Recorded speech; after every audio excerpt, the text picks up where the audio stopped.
Hello! It's Lolly! Welcome back to my channel. So in this video, it's gonna be another keratin treatment at home, but this is the cheapest Brazilian blowout that you can do. If you want to know what it is, please keep on watching! Lollipop, lollipop, oh lolly, lolly, lolly, lollipop. Boom, boom. So guys, Angel's Beauty Box has a sachet Brazilian blowout. So look at this one. This is just worth 180 pesos. If you want to get your own Brazilian blowout in a sachet, the link of Angel's Beauty Box is down below. They have a Facebook page. They also have Shopee, so you can check them out there. I'm also going to be leaving the links ng aking mga previous Brazilian blowout. I'll be leaving it in the information box and also in the description box below. So without further ado, let's go to the application. So the first step is using a clarifying shampoo. So you shampoo your hair twice with the clarifying shampoo. And then after that, just towel it dry. And now we're going to section it into 4. Since you're using a clarifying shampoo, sobrang maganit ng buhok mo. Go. Step number 3 is use this sachet and put it all over your hair.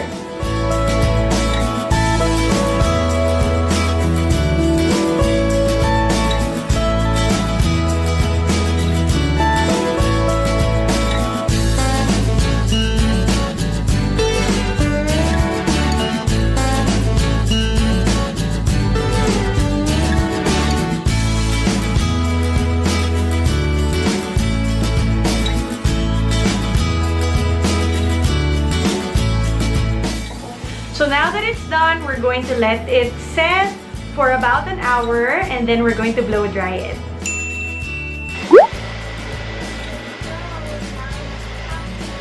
Alright guys, so now that my hair is 100% dry with the blow dryer, we're going to go to ironing it. So next step is you iron your hair at 230 degrees.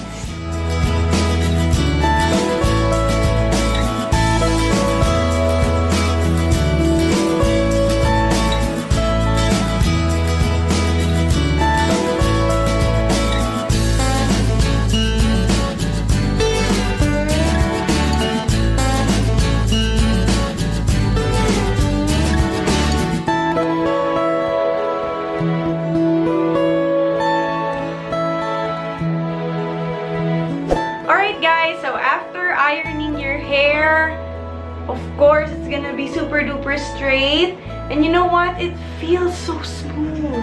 So the next step supposedly is you're gonna rinse it with the after treatment conditioner. But you know me, if you watch already my previous videos about keratin treatment, I do not wash my hair at once. I let it for about 3 days na walang ligo. And then, at the 3rd day, I'm gonna wash it. So, para manuot pa yung nutrients ng keratin, I'm gonna leave it like this. And then, after 3 days, that's the time I'm going to wash it. So, that's the first reason. And then, the second reason is, ang hirap niyang planchahin. Kaya, kung babalawan ko lang siya agad, diba? Sayang naman ang effort ko. If you don't have an after-treatment conditioner, you can use any conditioner. It's okay.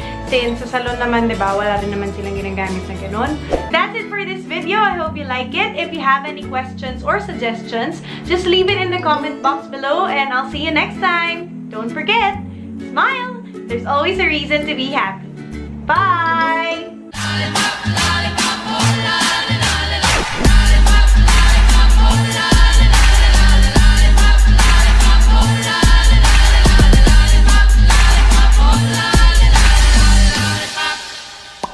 Boom, boom.